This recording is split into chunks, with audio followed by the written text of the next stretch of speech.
And so please describe to me what the aesthetic look is exactly. More like this guy here. Yeah. So we'll go ahead and. Oh wow, you really have to come in here? Like this guy. Is this No, is this really happening? He met the other guy behind you, bro. Like I don't know what you're talking about. I'm right into that bad boy. You can stay right there, behind the camera, behind the camera. No, see now you got me jealous now. That's okay. That's not so fair. You're more in the category like Luther Arnold. Okay? My man. Okay. Yeah. Arnold Ferrigno. Huh? Okay. Aesthetic.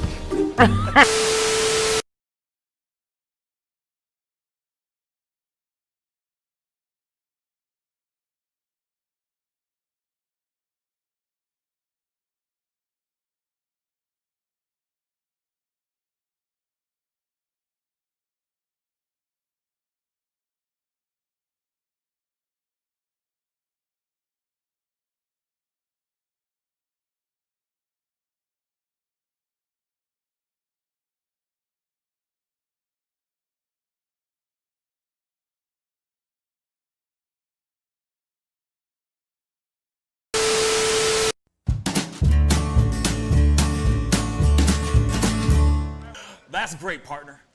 You two ever go outplace everything in its proper place? That does not make sense, but we usually do go, we head to Kroger's and we work. Oh, yeah. I've got a lady waiting for me back home also. She has the most beautiful scrotum.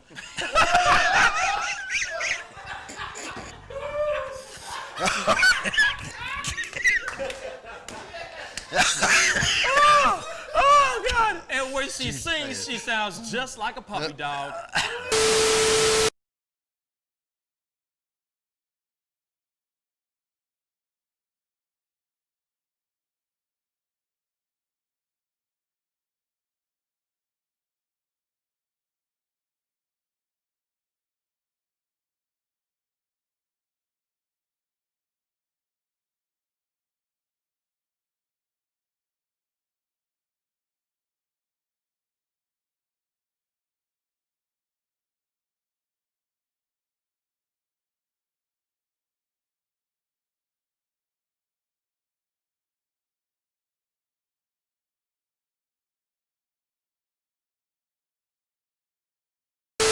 How do you nail a photo?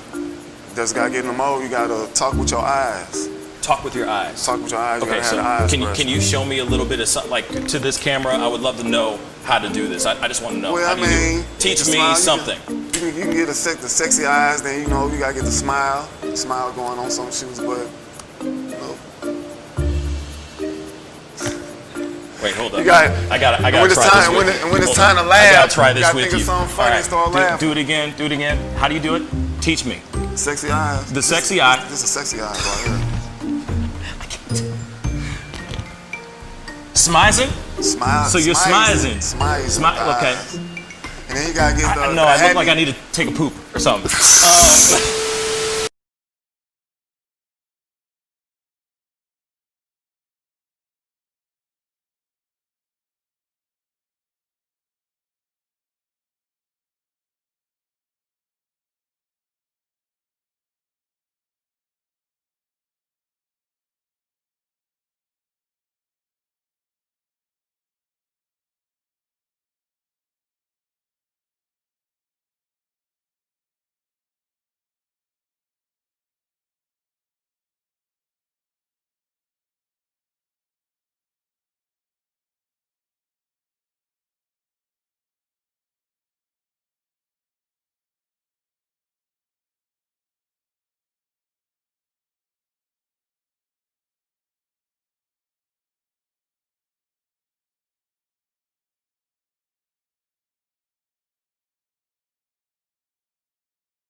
Each words were like little toy guns. No sting, no hurt, no one, just a bang, bang.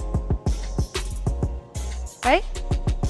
Is that it? Yeah, it's something like that. Just a bang, Toy bang, guns. rolling off your tongue. Toy guns. It's no smoke, no Bang, bang. bullets. Water guns. All right.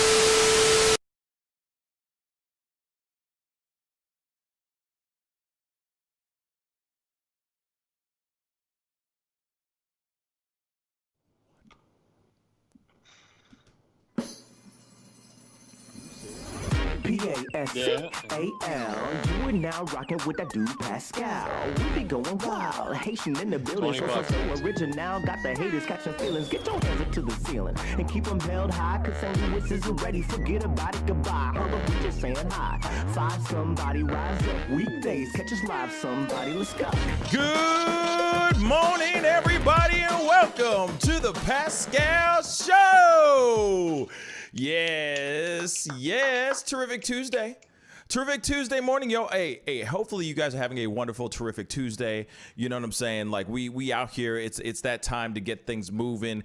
Literally, the reason why I'm late today is things decided to get moving for me. That it stopped me from being able to start the show this morning. Just a little TMI for you. There you go. Hey, I'm gonna be real. I'm gonna be completely candid. You know what I'm saying? I wonder how a lot of these reporters are able to do what they need to do when nature calls. You know what I'm saying? When nature calls, like, what are you going to do? What do? You just hold it in? Depends. You know what I'm saying? I've always wondered how that gets done, you know? Well, that's why you never see them from the waist down. You just hear the flush in the background while they're coughing. You know what I mean? Oh, I gotta love it. Gotta love it. But anyway, I'm hoping you guys are all having a fantastic and wonderful and terrific Tuesday. It's Tuesday morning. You know, we're just getting that much closer to the weekend. It's time to go and have a good time. Hopefully this weekend. Hopefully you guys are going to be doing something fun and everything. I do have some news. There will not be a show Friday at all. I will be off taking care of some things. So, but I will try my best to do something while I am off doing my thing that this particular weekend. But I'll probably try to stream live somehow over the weekend. But Friday, I will not be on the show, or there will not be a show. So, yeah. Comment down below and let me know that you guys are having a good morning. You know, we are out here. It is time to jump into it. We're sorry we're a little bit late, but, you know, dem are the breaks. Things happen when you try to go live. And anyway, Tommy Boy, Jackie Buck, how you guys doing? What up, man? I'm doing all right. I like that shirt on you. You're looking This old thing? festive. Festive, huh? This is festive? Yeah, like This is festive. Beach style festive. Okay. I'll take You it. know, Sure. I'll looking take just it. beachy. Looking beachy. Just looking some beachy. Yes.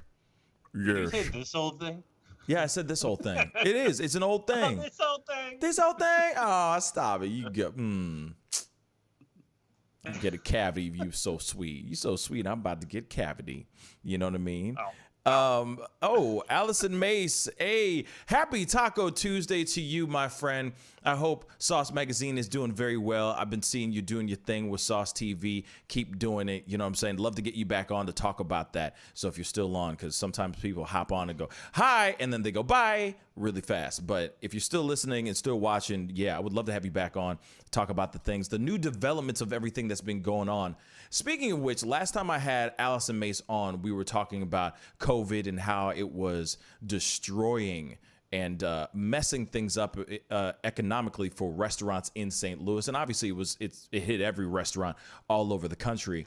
And so I would love to have you back on again to talk about everything that's going on now. You know, like how things are starting to open back up. We're all starting to get the economy back up and running again. Restaurants are actually having people sitting in and dining in instead of just doing delivery and takeout. So I would love to have you on here in the very, very, very near future. How about tomorrow? And have you on to talk about it. So comment down below and let me know if you be down for all of that and everything. Anyway, sorry, I didn't mean to do that left turn real quick, but had to. You know, she is a St. Louis staple. You know what I'm saying? She's somebody who's out here trying to make things happen for the city. You know what I'm saying? For the city, you know, for our city. I know for a lot of y'all who watch, you know, on YouTube, etc., that are, you know, all over the world. You guys got to go check out her page, Sauce Magazine, Sauce TV. Go check it out. Just in case if you decide, hey, I want to go and travel and I want to see the exotic world of St. Louis. Check it out because she's definitely got the finger on the pulse on what to eat and what is good out here in St. Louis. Anyway, Tommy, how are you doing, man? I'm doing all right. You know, I talked to my mom yesterday. She continues to do better, so that's good. And yeah, I went out yesterday, did a little bit of shopping. So I'm set to hunker down again for the foreseeable future. And yeah, that's about all that's new here. So let me ask you something, Tom, real quick. Let me ask you something. Brother to brother. Do you think we're going to get shut down again? Do you think there's going to be another lockdown? I mean, I think we should be shut down already. I mean, you can see cases are just skyrocketing. I don't know whether things are actually going to get shut down, but I'm shutting down. That's, we'll have to wait and see. But myself, I'm shutting down. I'm looking at the trend charts and everything like that, and I'm just going to stay in. There's no reason for me to go out. Yeah. So. Well, I mean, okay, because obviously you can do work from home, all that. I get that. Yeah. And so, I know that you have probably stocked up for the month or something like that. So you're prepared, ready to go. Yeah. Couple weeks, whatever. But yeah, I'm curious because here's the thing. We were just having a conversation about this on last night's show. We had a call in from Mr. T12, which was really great. I didn't know he was an educator, but he is. So we talked about the school. We talked about school, the idea, the aspect of like schools reopening and all that. And there's certain places like there's certain cities that are actually not opening up for fall. They're still going to keep kids staying home and doing virtual learning. Some of them have ruled that. Now, yeah, I guess, in Missouri, though, Governor Parsons is sitting there saying, hey, if the kids get sick, they go home, they'll get through it. You know what I'm saying? It is what it is. If they're going to get sick, they're going to get sick. We got to keep the schools open. We got to get the schools open. We got to just deal with it. We got to keep it moving. Okay. Now, what are your thoughts on that? With you guys, because here's the thing. If he's sitting here saying, because I'm trying to merge the two things, like, the idea of maybe the lockdown or things being not locked down. And I do have to ask you, I mean, like, if Governor Parsons is sitting here going, hail to the nah, everybody, shut up. We got to get the schools open. If the kids get sick, they get sick. You see what I'm saying? So if he's sitting here saying that, I don't think he's going to be locking down the state anytime soon. That's just my personal opinion. Now, I could see other states possibly shutting down if they're already implementing, hey, kids aren't going to school. They're going to do the virtual learning for the next few months. I can see them doing that. But Governor Parsons, I don't think he's going to budge. I think we're going to stay open, even though we've already had record numbers. We hit record single-day numbers for the out of the entire country. That says a lot too. So anyway, my thought. I just want to hear your thoughts on that. Both of you guys, what are your thoughts? Yeah, I mean, I think Parsons doesn't look like he's going to budge. He wants to open schools up regardless of whether or not it's safe. I read those quotes by him too, saying it doesn't matter if kids get it because they're least likely to get seriously sick from it. I don't know if he's aware of the fact that most children have parents. And most schools have educators that may fall into those risk zones.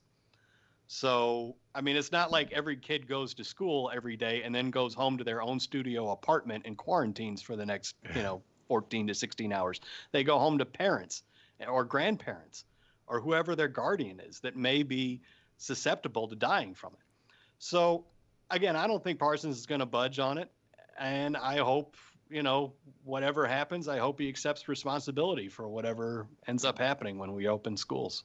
I'm sure he won't, but he should. Yeah. So one of the big things I saw, and I guess the most poignant arguments that I've heard from people, is saying, okay, let's ask the government officials how they're doing their meetings, because I guarantee you that any large groups that Governor Parsons going to go do with, if it's like more than 12 people, they are going to do it on Zoom. And there is like somebody that wrote a post out that they had interviewed like multiple government officials and Army personnel, and they're like, okay, if you had to go into a room for 8 hours with 12 people, would you do it? And they all said no. So, but that's what we're going to do to our kids. They want to put kids as, they're not going to live up to the same standards of what the adults are doing. Yeah. And that's some hypocrisy right there. Like, that's guinea pigs. I mean, really, that's what it is. Yep. It's we're gonna go see, and the government. If he's sitting here and going, oh yeah, they don't really get sick and da da da. That's just acknowledging that he doesn't know much about what the virus does, and the fact that children are getting sick. And that down in Texas, they had multiple infants that now have been tested positive COVID. So the age groups that are getting sick are constantly getting lower and lower in age, and what the average person contracting the disease is. And this is going to potentially be one of those lifelong diseases. This is not, because people are having recurrences that come back and forth. The kids that they're saying are having these inflammatory issues with their bodies. Yeah.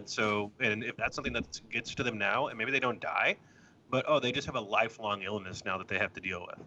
Like, and not only did we give them not the option to stay away from it, if you're going to force people into that, and now you're forcing an entire generation to have to deal with lifelong complications from an illness, it's messed up.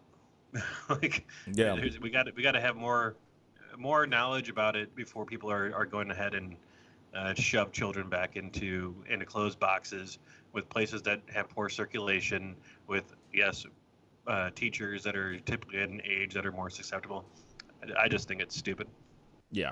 I don't know. Like we were talking about it last night. I feel like there is no, in regards to schools, I don't think that there is a right answer. There is not a right answer to the situation. Because I mean, everything, there's all these what ifs on every single corner. Every turn that you take, every path you take, you got three paths. You got A, B, or C. A is everyone goes back to school. Everybody goes back to normal. B, no one goes back to school. C, you do half and half. Now, a lot of places are starting to implement or come up with the idea of doing half and half, like option C. There's a lot of schools and a lot of cities that are leaning towards C. But then there's a lot of questions that are brought up for that as well. So you look at option A, B, C, all of them have multiple problems, multiple issues. I mean, of course, we all want our kids to go back to school, all of them, 100% of them. Go back to school, get you that education that you are trying to get, and that your parents or people are basically paying for, all right? But at the same time,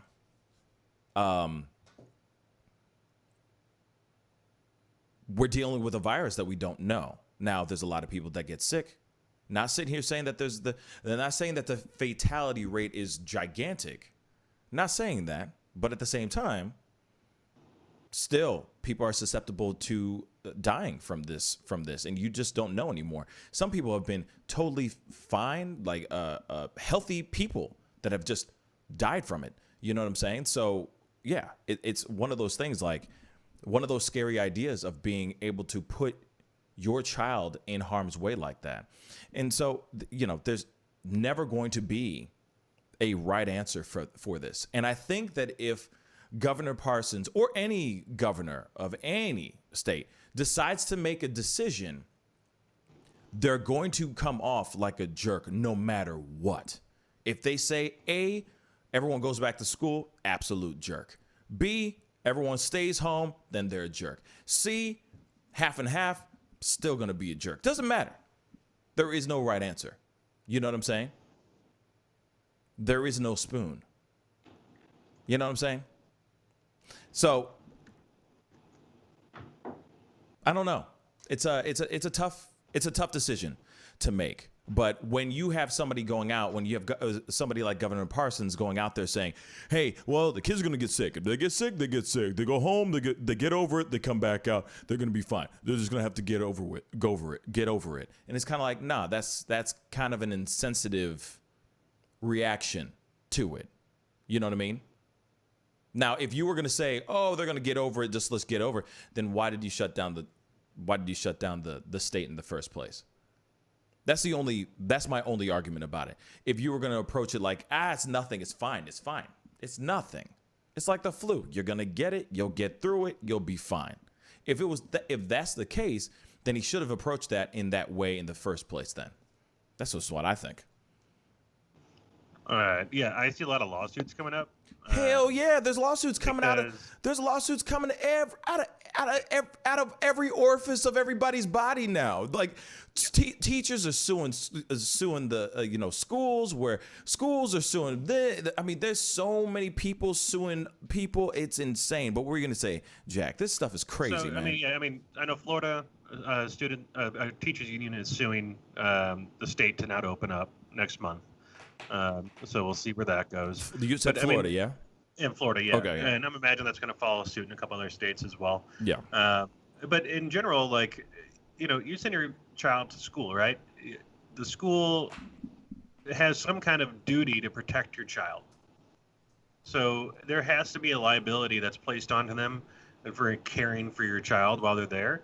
And if there's a foreseeable, environment where your child may be sick or get sick and the school is willingly putting them into that situation, and this isn't just a one-time sick thing. This is one of those things where it could last for months and months and months, or it may be one of those things that lasts for years. And so it's not as cut and dry as the flu. You get sick for 6 days maybe, and then you're better. And then you don't have any other complications. Not having trouble breathing for the next 7 months. Like, you're not having trouble getting up because you're out of breath or whatever. The public schools, private schools, I mean, they have some kind of duty to protect the child. And if you don't want to put a kid into school that has lead paint or or toxins, well, this is a contagion, and it's been labeled a pandemic.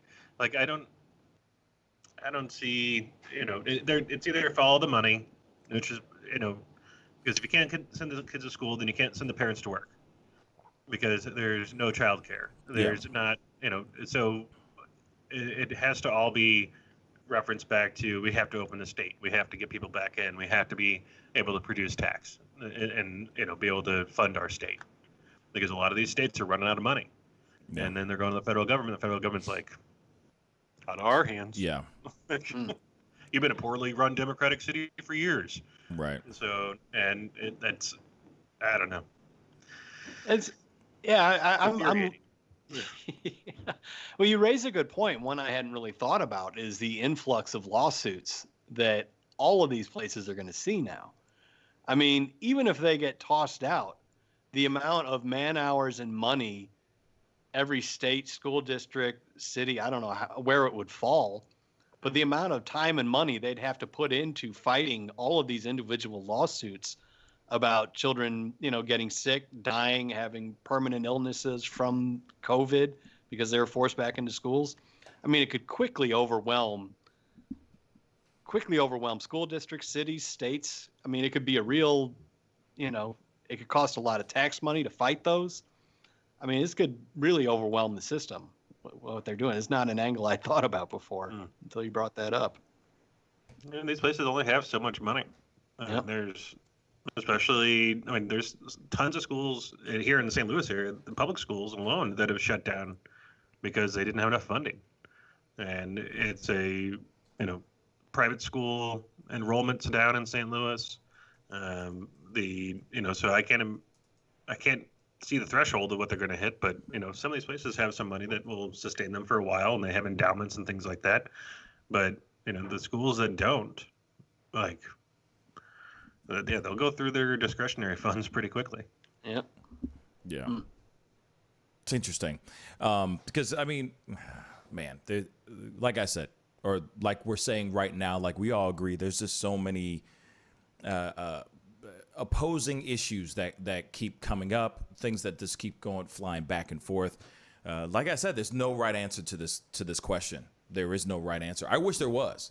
I really wish there was. You know, my own personal opinion is the right answer is just keep them at home, do the virtual learning. But then, see what I'm saying? Then there's the next question. What about parents that work? What if both parents are working? So somebody has to sacrifice their income, you know, their piece of the pie that keeps the lights on and the roof over their head, or contributes to those things, puts the food in the children's belly. You know, then suddenly you're sacrificing all those things. It's a very, very bad. It's this ongoing issue that's going on, and you know, if there was a proper way of getting things taken care of, I think they would have it taken care of already. You know. But then again, it might be the situation where it's like they're just gonna have to go back to school. Period. Or we have a revolution of education in this entire country.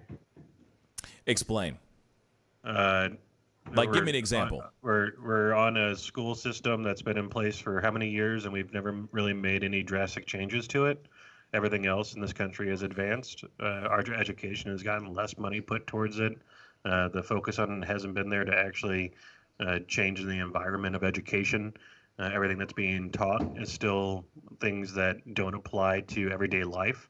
There's no actual, let's see, how do you own a home? How do you manage your finances? How do you save money? How do you actually make money in the stock market? How do you advance your life by other means of, you know, education within, you know, living a sustainable life? How do you plant a garden? How do you do things that are outside of what happened in 1876? You know, how about an actual education to give somebody a life to live on, and start it at a young age? Because I don't recall being taught any type of finances in grade school. I don't remember being taught anything about homeownership in college. I don't there's the things that you do in your daily life as you live as an adult are not taught. And it's a big change that could happen. And, you know, that's why all of the different technical schools that have popped up, those things are overflowing with people wanting to go and get degrees there. Whereas some of the bigger schools are losing attendance because, you know, a generalized degree now, what does it get you? A debt is what it brings you, is debt. Because your chances of getting a job, especially now when most places are shut down, like there's how are you going to get a job when you went and paid $300,000? And even like, you know, you want to go and become a doctor now? Great. But how many people do you think are actually wanting to go and become a doctor? You know, and not all of them. Yeah. I mean, there's different ways that our entire society could be educated. But we, like, what as Donald Trump said, we don't want indoctrination of our children. We want real, true education. You know, it's the one thing that came out of his mouth that I agreed with lately.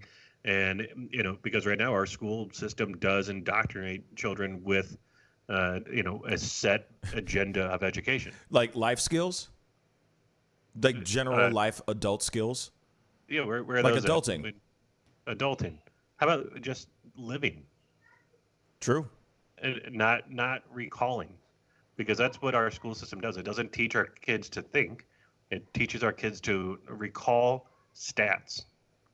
Take this test. Let me see how much you remembered of the things that I taught you, that majority of things you won't ever use in your life.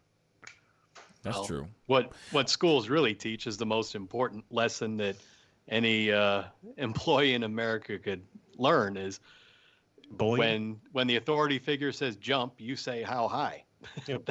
That's really what the schools are there to teach you, is to blindly follow authority and just submit your entire life to capitalism. Interesting, because I've always thought it was just for those hopefuls that are trying to get on Jeopardy, but that's just me. That's the one way out. Right. You know, retaining all that stuff at school. I mean, come on now. Let's keep it real. You know, a lot of times you're watching Jeopardy and you're like, wait, what did happen in 1776? Wait, hold on. You know what I mean? Boop. Oh, damn, I was wrong. What is, you know what I'm saying? Like, it's just, it's interesting, you know, how much information is, you know, not retained from your, you know, your education. Let's just say all the way up to high school, just up to senior year. And then you go into college and you're obviously focused on, you know, your major or whatever it is that you want to aspire to do, or that you're like forced to aspire to become, because there's a lot of people who are forced to become lawyers or forced to become doctors. And then what ends up happening? They become a doctor. They spend all that time and effort and money, and then next thing you know, they start their own peanut butter business, bakery shop, you know, out of their garage at the age of 35. I'm just saying, you know. And then all this time they're like, I never wanted to be a doctor, and now I'm going after the passion because I love peanuts. You know what I'm saying? So it's really interesting, and I love that point that you made, Jack, because we are in that place where a lot of things we're doing is, we're just, you know, retaining and regurgitating, and it's almost like short-term memory in a way. Then also at the same time, or, you know, it's another version of short-term memory. You're just remembering it so you can spit it out on a piece of paper so you can get that A, you know, so you can get that gold star and get that good mark. But it's like, what about regular life, like doing your taxes and knowing how to do your taxes, you know, or just dealing with mortgage and how to get a house and how to, you know what I'm saying? Just other things that we don't learn in school, you know, that we have to kind of learn through trial and error, you know? And that's the other thing that I wish that, especially in the Black community, that they would implement and start teaching credit. We need that in the white community too. Say again, what? We need that in the white community too. Okay, good. Because I'm the thing is, that needs to be everywhere. But that's the thing. There's a lot of kids out there that don't learn about what credit is and how important it is to keep your credit score good, you know, in good standing. There's none of that. There's no education like that. They tell you about who you got to regurgitate and retain American history and arithmetic and all these other things, but they don't even say, hey, you know, if you pay your bills on time, you'll be able to have like really nice things in life. You know what I'm saying? If you keep your credit score good, you'll be able to do certain things. You'll have a nice home and be able to do whatever it is that you want to do with your credit. But you don't learn that as a kid. You don't learn that as a kid. You know what I'm saying? You just don't. It's unfortunate. Go ahead. You needed to be taught about credit because it's a trap. And that's what they want you to learn, is saying, oh, you need a good credit score so you can get a good loan so you can buy a nice house. Well, guess what? Mm-hmm. They put you into a house that you can't afford because your credit score was good, so they gave you a really inflated amount of money. And then you said, oh, yeah, I can afford that. And then, one thing happened and you missed a payment or you did something else, and all of a sudden now you're defaulting on your loan. Or you have 3 mortgages, like, because you got good credit, because now you can go out and get multiple loans. And then guess what happened? We had a housing bubble because people were buying houses that they couldn't afford because their credit score allowed for them to get a large enough loan. And it's like the credit, a whole ideal is like, that's the only finance thing that we've all been taught, right? You need a good credit score so that I can loan you money and know that you're going to pay me back. And so I can put you in debt and make you pay me back for the rest of your life. That's all that credit scores do. Get you a car loan. They get you a house loan. They get you credit cards. What else does it do for you? Nothing. Yeah, that's true. If you can avoid needing your credit score by using cash, by actually paying off credit cards right after you use them, like, and not earning debt, you don't need a credit score. You could have a 0 credit score if you have cash, and you don't need to have a credit score. And that's a whole trap in itself. It's amazing how little, like, there has been education about finance throughout all the things, but that's to keep people in the system of debt and societal, like, capitalism. I mean, it's. Well, even so, I'm angry about it. No. But here it is. No, it's okay to feel that way. But that's what I'm saying. Like, you know, even so, learning about that so that you can learn outside of it as well. You see what I'm saying? So then instead, you're learning what it is and being able to say, like, because you obviously have what you're saying right now. You know what I mean? Like the points that you just made right now are obviously things that you've learned just through life, the dealing with it. You know, we've all had to deal with it, you know, to a certain extent, whether you have good credit or not good credit. You know, we've all gone through it and experienced what it's like to have those things, or to have to pay something off, you know, to be a slave to your car. You know what I'm saying? To be a slave to your home and having to pay that mortgage off every single month, you know, but being able to learn those things so that you can learn around it. Or learn that, okay, well, yeah, I don't want to be a slave to I don't want to be a slave to the kitchen that I just, you know, remodeled or something like that. You know what I'm saying? Like, I want to be able to do this and not have to wake up every morning saying, oh man, I got to make enough so I can pay off these certain bills. You know what I mean? Being debt free or bill free is amazing. But that's the thing. They don't teach those things in education at all, unless, you know, you're going into finance or something like that. But other than that, studying to be an accountant or, you know, to get your CPA or some sort. But other than that, you're not really learning that in general life lessons in school. You're learning that when you just go out and live life. You know what I'm saying? Which is BS. It's absolute BS. So, I mean, you know, obviously we're taking education, the conversation about education in school to a whole nother level. But, you know, the thing is, I mean, if there was a way to make sure that kids are being able to do school at home, and it's made sure that it's done in a proper way, without the parents having to lose work, I think that would be a much more beneficial situation now than ever. And I kind of agree with you, Jack, being able to reapproach or look at a new visualization of how we educate our kids. Maybe it's time to start implementing a new approach to things. You know, there's a lot of people that are taking online classes for college to get their degrees and stuff. You know, outside of this pandemic. Before this pandemic, people were getting online, you know, their degrees online, just by taking classes online. So, I mean, you know, maybe it's something that we start to implement as well into the education for from K to 12. You know, I don't know. It's something to think about. It's something to talk about for sure. But it's time for our shameless plug, Jack. What is our shameless plug for today? Let's speak on our new drip. What's going on? We got teespring.com/stores/the-Pascal-show. We limited down. I've taken out a whole bunch of the old listings now. Right now, we just got the logo big and centered on a lot of different items here. You can go in and choose some different colors. But, you know, we got some apparel and things like that, and mugs still available. And, you know, you can go in and get yourself what you need. And if you use Pascal in all caps as a checkout for a discount code, you'll get 10% off. And if you use Grounds when you go and buy a mug, you'll get free shipping. Yeah, baby. Out of the States, you get about $5 off. There we go. Yes, baby. Yeah. Okay, so does the site take credit card? Just want to make sure. The site does take credit. We will take all of your credit and give you, you know, different things in return for it. There you go. Right. And then this, you know, $10 shirt will cost you about $120 in the next 5 years. Exactly. Support us. I'm just kidding. Use all your credit. Use all your credit on all of our stuff. Go get you some new drip, some of that new swag, y'all. Good morning, Tanner Vane. But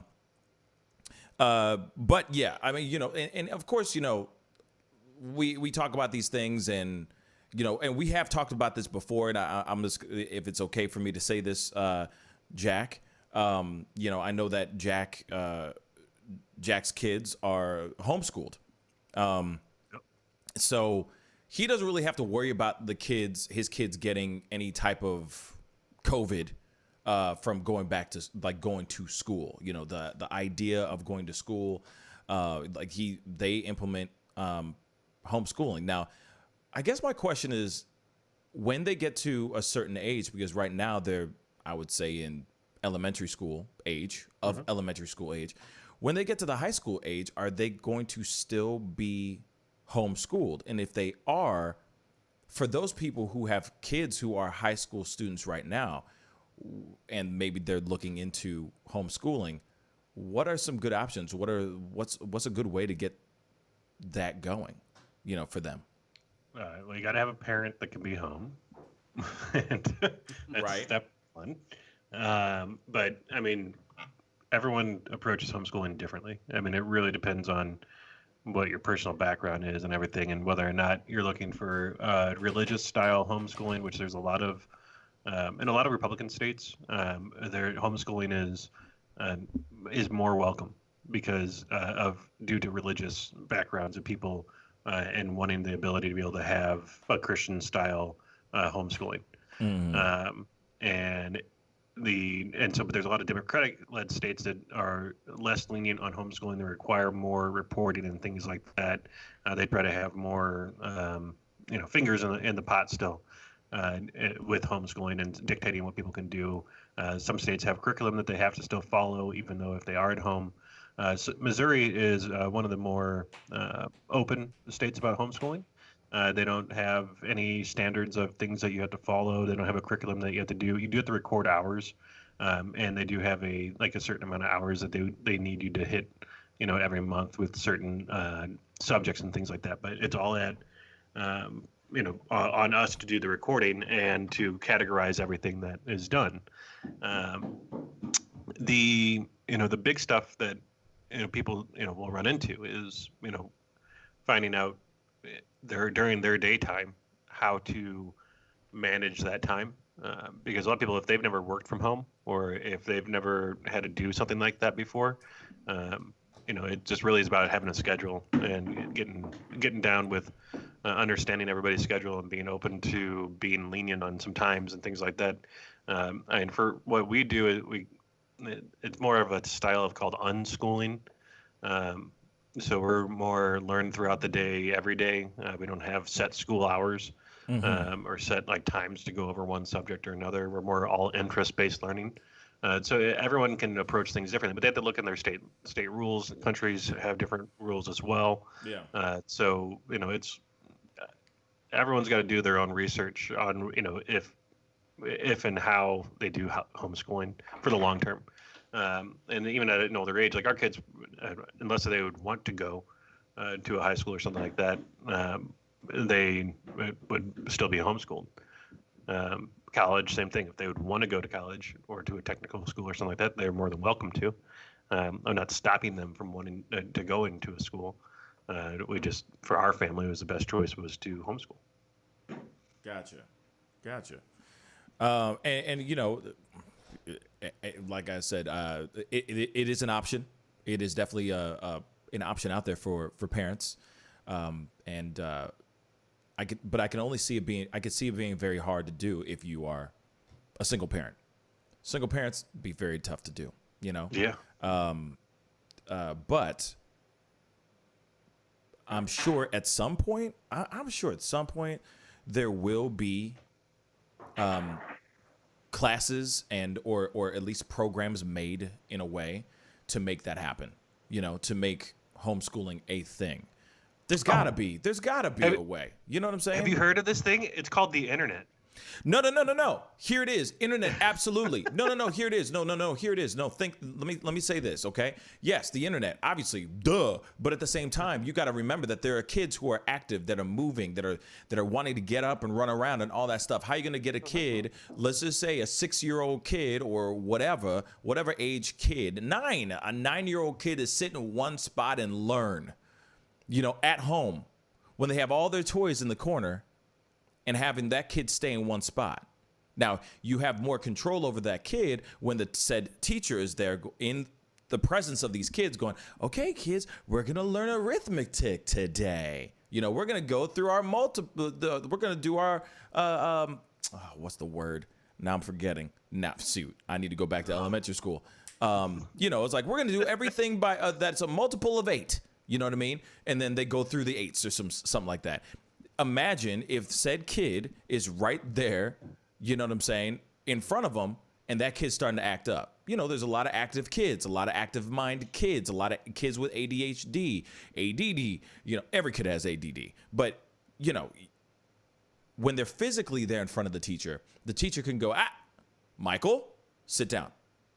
You know, when they're at home and say, Mama's in the other room, you know, watching her stories, you know what I'm saying, while kid is in class, and that kid stands up and walks away to go play with his dinosaurs, you know what I mean, or his Legos or something like that. How are you going to control said kid when they're doing homeschooling? You see what I'm saying? And say virtually doing it through screens and cameras and computer screens. You see what I'm saying? There's less control. You see what I'm saying? With that, there's less control. See, and that's a big difference. So you keep on saying homeschooling, where the parent's not involved. Now, what is actually happening, what these people are doing right now, this is not homeschooling. What these people are doing, what they are doing currently, is having their children attend online classes. Gotcha. That is not homeschooling. There's a world of difference, because that is a parent sitting a kid in front of a computer and not helping them to educate or learn or to experience. That is there you go, sit your body, which needs to move because you're a child, in this chair for 8 hours and watch this TV. That I don't want you watching TV in normal, but I want you to sit here and try to listen to somebody, you know, talking at you through a screen. Right. You know, how many adults sit there and can't sit on a Zoom meeting for 15 minutes? Like, you know, everyone has ADHD because everyone's body needs to move. We're not made to sit in one spot for multiple hours on end. And especially when you're younger, your bodies are, you know, needing to move more. So, but it's not the difference of you're being schooled at home right now. Traditional schooling is trying to occur through a home portal. It's not homeschooling. Gotcha. No, and I get what you're saying there. I'm talking about education, not homeschooling, but schooling from home. That's what I'm trying to say in regards to these kids who can't go to school physically. Let's just say parents are like, hey, like, okay, I'm going to be real. Like, I'm going to use this for an example because it's on a personal matter or on a personal tip. So after I got done with the show yesterday, I get a text message from my sister. All right, she has a son. You know, he's an amazing kid, and so she sends me a screenshot of Governor Parsons' quote, basically saying if the kids, you know, school's got to get open, you know, the whole thing I said, you know, they're going to get sick. If they get sick, they're going to get sick, you know, all that kind of stuff. So after that, I go, I was like, oh, hell to the no. I was like, hell no, that's terrible. And she's like, nah, that's stupid. And she's like, yeah, I guess I'm going to have to look into, you know, what kind of virtual classes, because I was like, you ain't you're not letting Caden go back in, are you? Kind of thing. And she's like, nah, I'm looking into it. I'm going to see what's up. I'm going to see what options we have, because I'm not putting my kid in harm's way like that. You know what I mean? So there's a lot of people that are trying to figure out another option, but they can't be home in a way. So it's like, okay, if you did online, not the your traditional version of homeschooling, but home at school, but at home, online, right? As you were saying. But doing it in a proper way, how could we do that, keep the kids interested and focused? Now, what's interesting is Mr. Super just said, my friend's kid has ADD and can't sit more than 2 hours for online learning. I watched him binge Fortnite for 8 hours multiple times. So I keep wondering, well, what if they come up with a different approach with education where they keep it interesting? Not saying like they turn it into Fortnite. That'd be hilarious.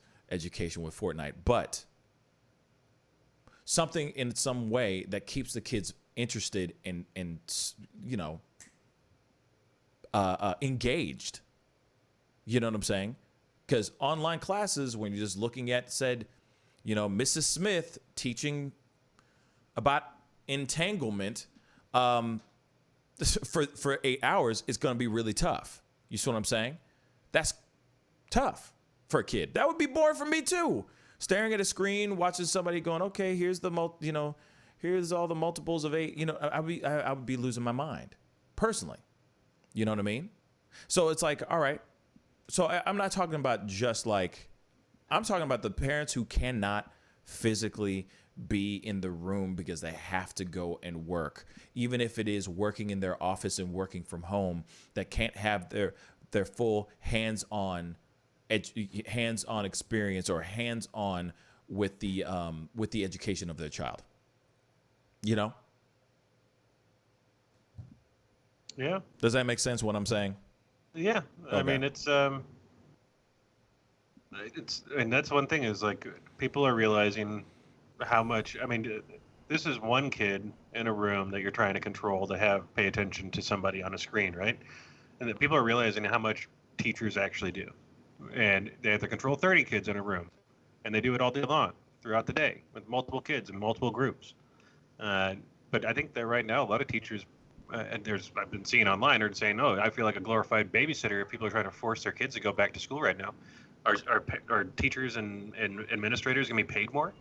Yeah, and that's another question too. If they do go back to school, but yeah, and it's going to be incredibly hard to try to get somebody to, get into a new way of education, though. Yeah. Well, I mean, obviously we got to go into a commercial break. We could talk about this even more when we come back. But when we come back, we got to talk about what we got going on in the titles. We got some more Kanye West news, and we have some news about Fox News. There's some sexual misconduct allegations being brought upon an ex-host and 2 of their current hosts on Fox News right now. We're going to be talking about that very, very shortly. We'll be right back. Keep the comments going on down below. And yeah, we'll be talking about Fox News here very, very shortly. This is The Pascal Show. Bye. Hey, take off to me.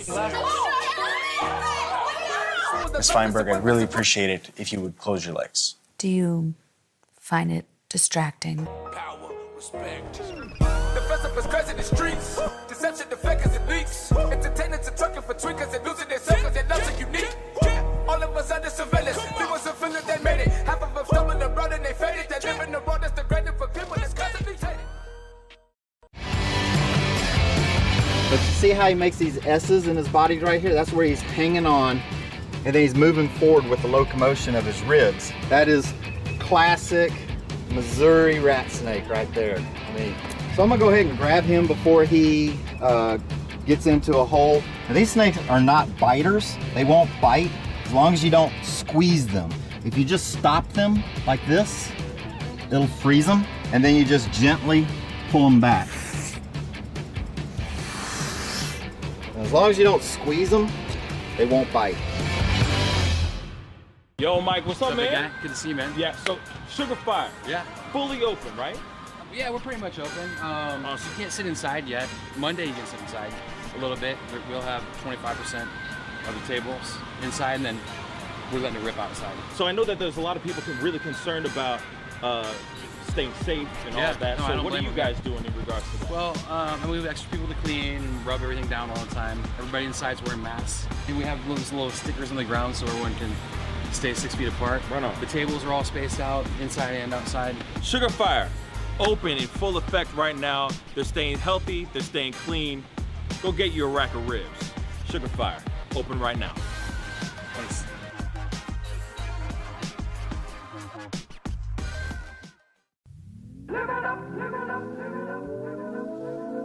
The Fur and Leather Center, providing the highest of fur and leather goods.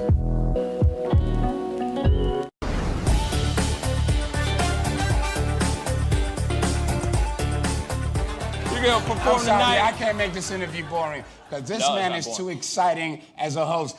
And I'm truly saying this, and if y'all can't do this, me and this man here is gonna leave and go somewhere else where we can get some love. I want everyone in the building to say, I love Pascal on the count of 3. 1, 2, 3. Wow.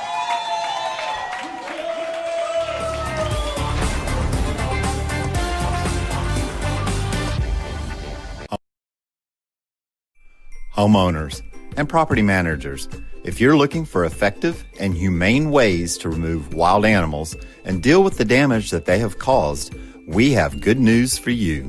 Introducing Wildlife Command Center, a professional nuisance wildlife management company specializing in providing animal removal for residential, industrial, and commercial clients. We are the only wildlife company that checks 70 different areas on a structure to determine the answers to the following questions. Exactly which animal are we dealing with? How is the animal getting inside the home? What kind of damage is the animal doing to the structure? Once we get the answers to all of these questions, we develop and write up an action plan to resolve the animal issue completely and provide a quote to implement that action plan. We perform a very in-depth 70-point wildlife inspection.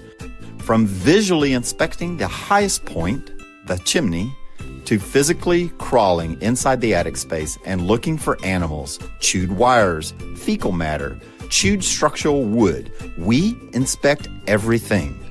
Our inspection process covers all of the following 70 points: animal-proof chimney cap, roof ridge vents, roof to soffit junctions, dormer fascia, attic gable vents, gutter lines, fascia trim, garage door, utility penetrations, water, gas, electric, and cable, bathroom vents, attic roof ridge vents, attic electrical, wiring, junctions, boxes, and lighting, concrete decks, additions, wooden crawl spaces, basement plumbing, penetrations, ceiling, floor, and wall. Wildlife Command Center's mission is to deliver the finest quality wildlife removal and pest control service that is safe for the environment. For more information, call us now.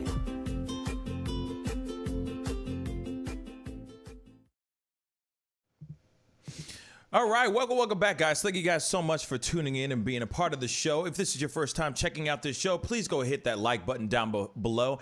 And if you haven't done it yet, hit that subscribe button. That would really, really mean a lot. We do this show Monday through Friday at 9 a.m. Central Standard Time. But anyway, we got to go into one of our major top news stories of the day. We have a harassment lawsuit going on to some of the hosts over at Fox News.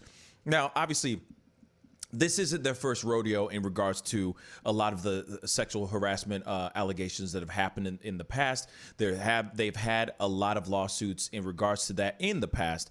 Now there's a new resurgence of the allegations that are happening that are covering hosts like Tucker Carlson and Sean Hannity. And we got a little clip for you guys, so check this out.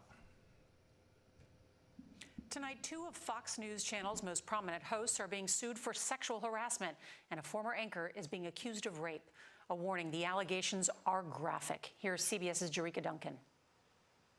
In graphic details, the lawsuit claims former producer Jennifer Eckhart was raped by former Fox News anchor Ed Henry, who was fired 3 weeks ago.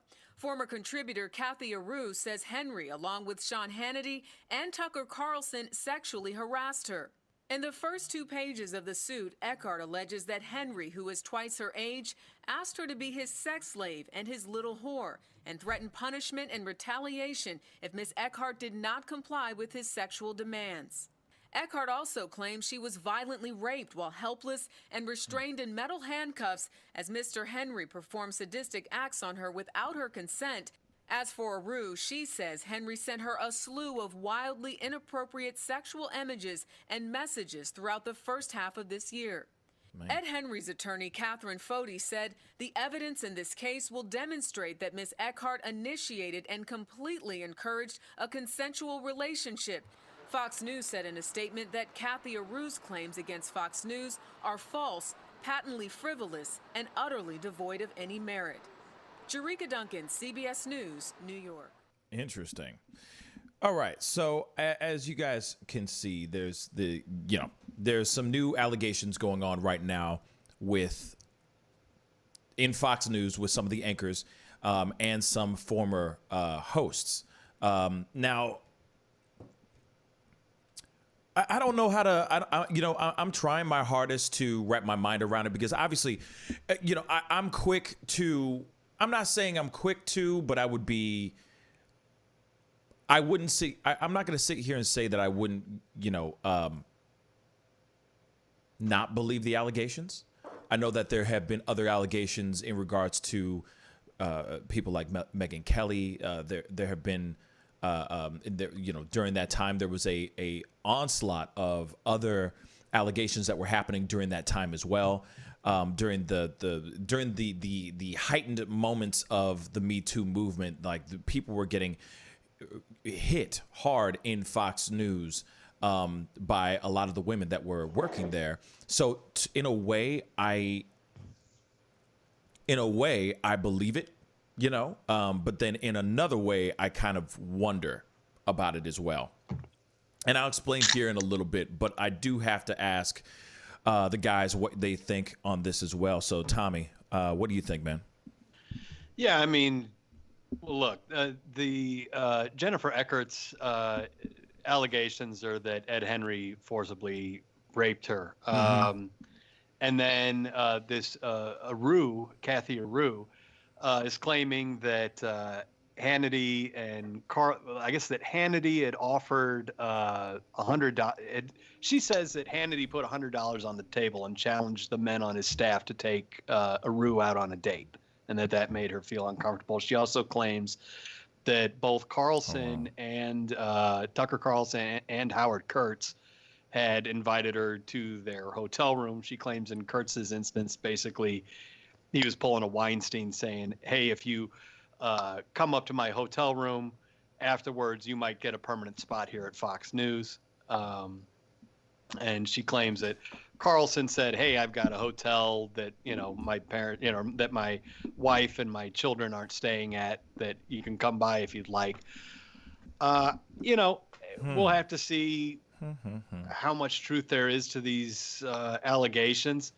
But, keep in mind, this is a newsroom that was built by Roger Ailes, and we all know his history of sexually harassing women. Gretchen Carlson filed a sexual harassment lawsuit against Ailes back in the day. There's that whole Bombshell movie about the toxic environment at Fox News. So when you have a guy like Roger Ailes running the office, who, obviously he was a pretty disgusting person, the office is going to take on the attitude of the person running it. Now here's the thing, though. Now, I'm not going to sit here and say that obviously he's gone. Roger Ailes is no longer with us, literally physically, and also, he was no longer in Fox News, and he hasn't been there for a while. So, I'm not going to sit here and say that these kind of allegations or these type of things don't still happen in the workplace anywhere. But it makes you wonder that if there's such a light shown on Fox News during that time, wouldn't they stitch up their stuff as much as possible to make sure that that everyone is working towards being civil people and avoiding these kind of things, avoiding sexual harassment, avoiding these kind of comments and these kind of conversations? I feel like, in a way, they would have already had these conversations, like, let's just say, for example, like HR would have done like some sort of like seminar of some sort with every single person. Like it feels weird that it's still happening there.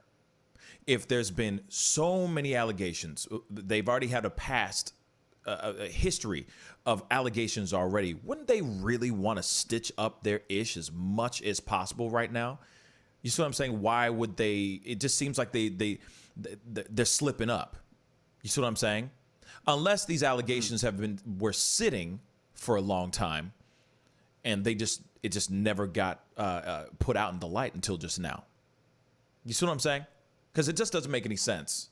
If you're known for being, if a network is known for being misogynistic and having all this wave of allegations that happened during that time, wouldn't they really stitch that stuff up?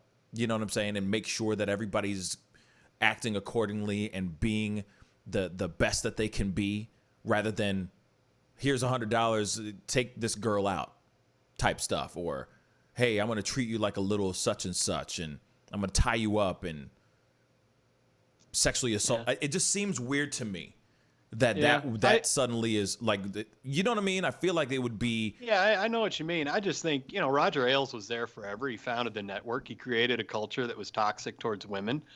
And one could argue toxic towards America, but if we're just talking about this case, toxic towards women, and there are plenty of allegations around that. Corporate culture doesn't change on a dime. It's not like Roger Ailes is going to leave and then it's going to be kumbaya everywhere.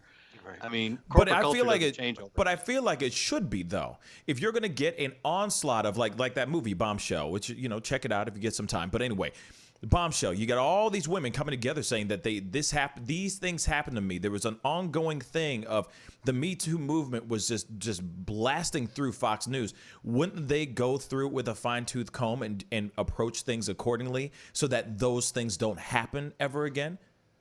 You see what I'm saying? That's just me, though. Yeah, go ahead. I get what you're saying. It's just HR can only do so much when you have like 2 decades of toxic culture in your workplace. I mean, it's not going to change overnight. It's just not how the world works. Good point. Well, I mean, here it is, though. There are plenty of Sean Hannitys in the world. There are plenty of Tucker Carlsons in the world. I'm just saying, that like just because, like, say, Sean Hannity has a large following doesn't mean that they can't bring in the next Sean Hannity. You see what I'm saying? Like, I'm not trying to throw whatever their political stances are. I'm throwing all that stuff out the window. I'm just talking about the network in itself, and having the network have a good face, regardless of what they report. Okay, there are plenty of people out there that are reporters that think the way that Sean Hannity thinks, or reports the same way that Tucker Carlson reports. Why keep those guys in there? Because I guarantee you, this is probably, if this is fully true, if these allegations are 110% true, then this is not their first time having allegations on them. I guarantee it. So if that's the case, why would they keep them? Like, I feel like they would just be like, yo, let's bring in the fresh meat. Let's bring in a new face or new faces. You know what I mean? Yeah. This is what I think. Fox is claiming that, at least in Kathy Aroo's case, she's the one that made the cases, the charges against Carlson and Kurtz. They're claiming that her allegations are frivolous and without merit. So they're standing by Carlson and Kurtz on that, and they may be right. I mean, it could be that these are frivolous and without merit. Who knows?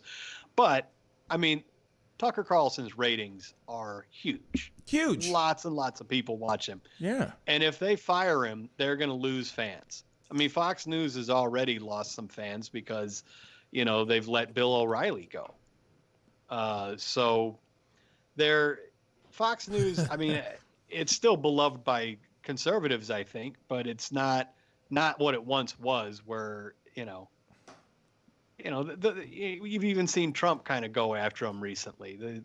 I think the luster has worn off of Fox News a little bit for, I think, some conservatives. So if you fire Tucker Carlson over these allegations, I could see where people would be like, oh, they've got this new guy in his place. I'm not watching him. I'm not watching Fox. It's changed. I'm going to go watch OAN or something. Yeah. Right. And I think they have to go back and they have to look at all the allegations, and then they have to compare it to probably what their contract is with them, and then what their policy is at their place to be able to follow, and what exactly they broke within their contract in order to get out of those contracts with those guys too. They can't just replace them. Like, they have to have proof, otherwise they'll get sued by them. Yeah. So like an allegation, I don't know if that's just enough. I think they have to have some other third party confirmation, or they have to have things on video or audio, or I don't know. It's got to be a little bit harder just to get rid of them, right? Yeah. Yeah. Yeah. But the amount of followers matters. That's for sure. That's money. Oh yeah. And of course they're going to, of course they're going to get behind the person that is securing the bag, and Tucker Carlson, like we just said, has a huge following. But like I said, it just seems weird. The whole thing seems weird to me.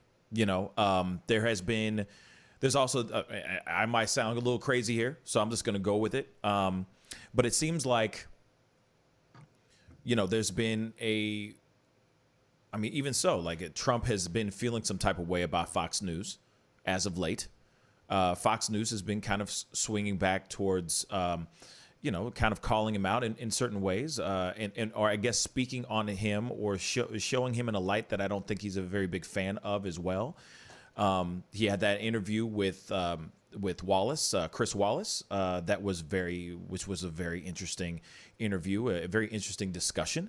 And not sitting here saying that, Trump is, a part of this, but it just seems like it just seems very weird that there is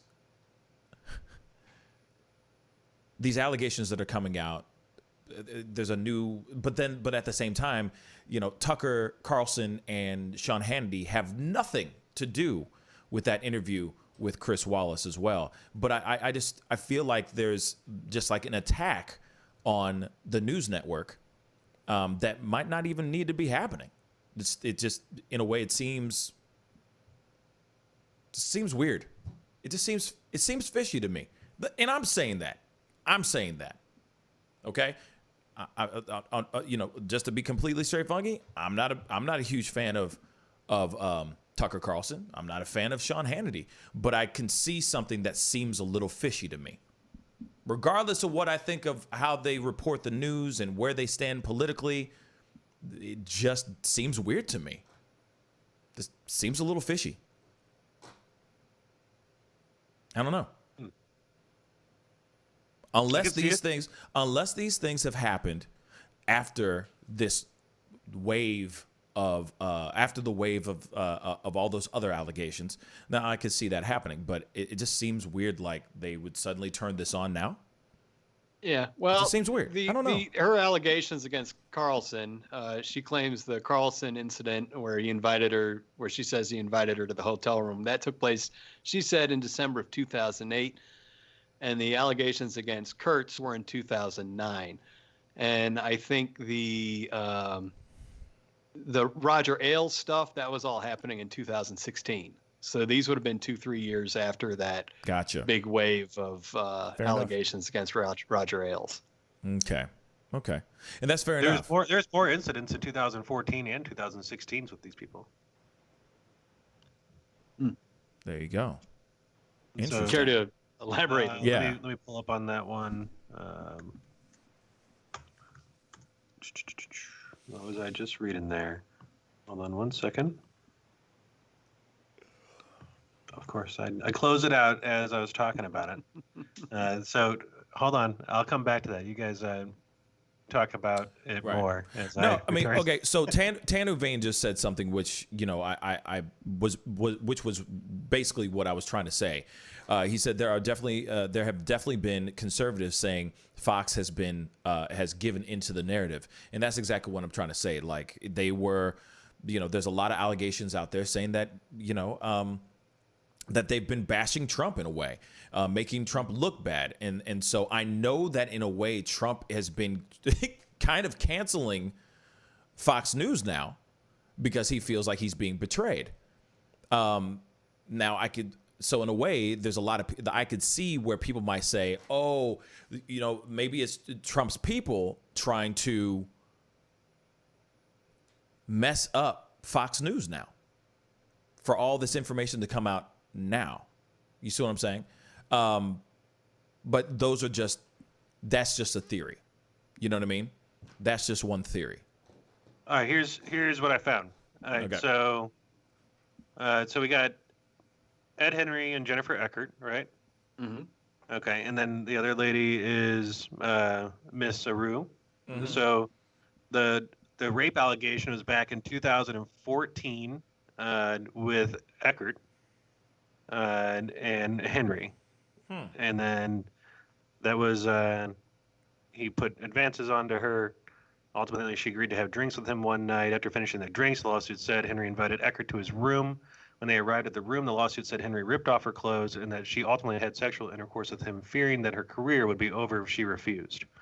The lawsuit described Henry as continuing to pursue Eckert, despite her attempts to rebuff him. In one instance in September of 2015, Eckert alleged Henry forced her to perform oral sex on him in a guest office at Fox News' New York City headquarters. Okay, so here it is, real quick. I don't mean to interrupt you with the list of things, but so Tucker Carlson and Sean Hannity, what do they do? Did they just say nice legs, want to bang type of situation? I mean, is that the only thing? I mean, they didn't do anything to the women, right? They may have said something, obviously, that was uncouth, but they didn't physically put any harm on any women, correct? They did not sexually. She's claiming that they sexually harassed her, that they did not sexually assault or rape. Okay. Her. Yes. Okay. But sexual harassment is still No. Obviously, good. No. It's still not great. I'm just wondering if they did any physical harm. Because right now everything is on the other guy. I'm forgetting his name now. Henry. Everything's kind of pointing towards Henry in regards to that. So I'm just curious about Sean Hannity and. I think Ed Henry is the only one I think with actual physical sexual assault and rape allegations against him. Yes. Gotcha. Yeah, so it says the lawsuit described one instance in 2018, which Tom mentioned about threw $100 on the desk and began calling out the men in the room and demanding that someone take her out on a date. Also in 2018, Carlson told her, the lawsuit said, would be alone in his hotel room in New York. The lawsuit described Carlson as probing to see whether Rue was interested in sexual relationship. In 2019, Kurtz invited her to meet in the lobby bar. Implied she was upset that he had not gone to his hotel room.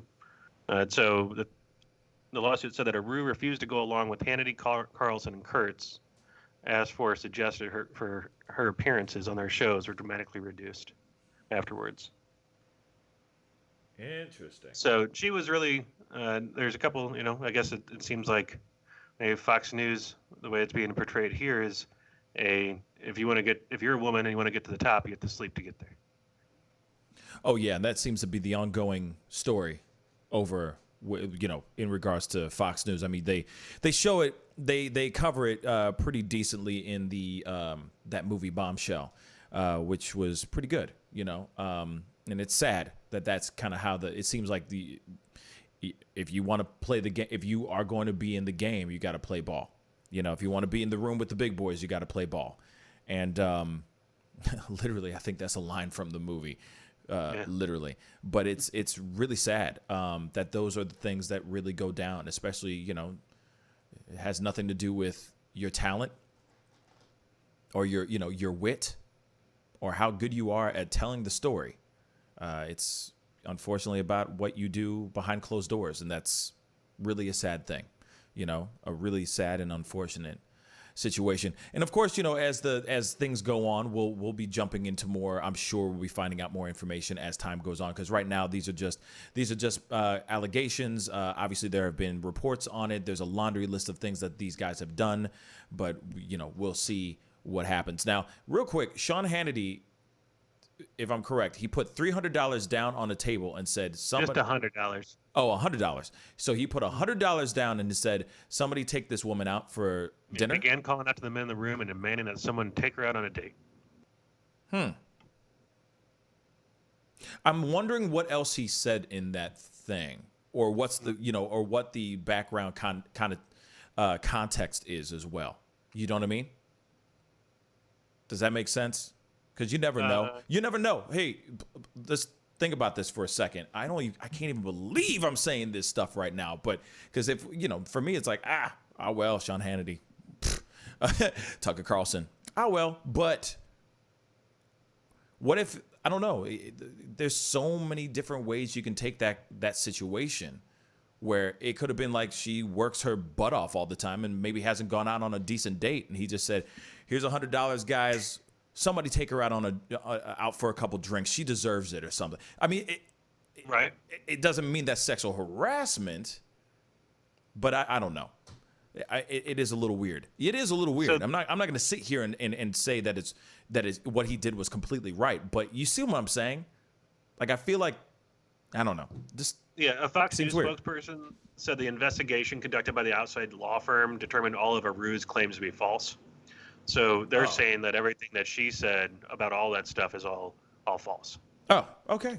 But they also said with Eckert, and they said that basically they fired him, right, due to all the allegations. And he said, "We take all claims of harassment, misconduct, and retaliation seriously, promptly investigating them and taking immediate action as needed. In this case, the appropriate action based on our investigation was to defend vigorously against these baseless allegations." So they're saying everything is baseless for both women. And they're saying, but Miss Aru and Jennifer Eckert can pursue their claims against Ed Henry directly with him, as Fox News already took swift action as soon as it learned of Miss Eckert's claims on June 25th, and Mr. Henry is no longer employed by the network. So they're saying they're baseless, but they're like, we don't even want to deal with it, so they let him go. Yeah. And they can just sue him directly. So they're trying to distance themselves. That's kind of fishy, right? Yeah. Well, I mean, take into account, we were talking about Ed Henry. There aren't people that are like, ooh, it's 8 o'clock. I got to tune into Ed Henry. No one cares about Ed Henry. Literally. People care about Tucker Carlson and Sean Hannity. Exactly. So literally. of course they're going to defend them more. I was like, who is that? I was like, you know what I mean? Who's Ed Henry? I don't even freaking know who that guy is. Like, He's okay. that apple-cheeked looking guy. Yeah. No, I mean, I've seen the photos, but I'm just kind of like, meh. You know, but everyone's just, their heads are spinning because it's Sean Hannity and Tucker Carlson. I mean, that's the headline right there. You know what I'm saying? That's what's selling the headlines. But, interesting. But I'm just saying that Fox News was pretty quick to send Ed Henry down a river because no one cares about Ed Henry. Yeah. But Tucker Carlson is a cash cow, and of course they're going to defend him vigorously. So, Interesting. Well, anyway, let's move on to the next thing. Comment down below. Keep the comments going. Let us know what you think in regards to that whole situation. Like I said, I'm gonna wait. I'm just gonna sit back and wait. It just seems a little weird to me. It just seems a little. It doesn't feel real. It's fishy, And don't get me wrong. I'm not a fan of those guys at all. I'm not a Fox News fan at all. But at the same time, I'm gonna call it out. I'm gonna call it like I see it. Doesn't matter if I like a person or not. If there's an allegation out there that seems a little fishy, I'm going to say that. It just seems weird. It doesn't seem right. It's not sitting right with me, But we'll see as time goes on. You know what I'm saying? Because the other allegations I believed. All the other allegations that were out there during that time, bang, I was like, yo, you get them. Come on with it. But this one doesn't seem 100% solid. So anyway, let's move on because we got some Kanye West conversations that we got to have. Wow, this man is still in the news. As you already know, we already talked about this yesterday. He had a presidential campaign. Okay, more like an emotional breakdown in South Carolina. In front of some fans, I'll just say fans of him. And we went into a deep dive. We talked about it where he talked about Harriet Tubman, from everything from Harriet Tubman to racism to abortion to guns. He said a lot of different things. Now, there's some other new things that have been going on. He's been saying some other crazy stuff and interesting things on Twitter. Tommy got the story. Speak on it, bruh. Yeah, Kanye West took to Twitter last night for a series of tweets where he was targeting Kris Jenner, compared his life to the movie Get Out, and was accusing Kim Kardashian of trying to commit him to a mental institution. Okay, so this is new. Because I know I asked you this right before we started the show, and I'm just going to say, I'm going to ask this live on the show so that everybody knows too. That tweet where he said that Kim Kardashian is trying to get him admitted, that is actually factual. This is not him saying, like, back in the day, she tried to get me admitted. He's saying she's trying to get him admitted right now, correct?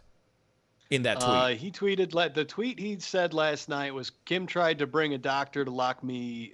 Well, he said, Kim tried to bring a doctor to lock me up with a doctor. That's what he tweeted out last night at 7:10 p.m. Have mercy.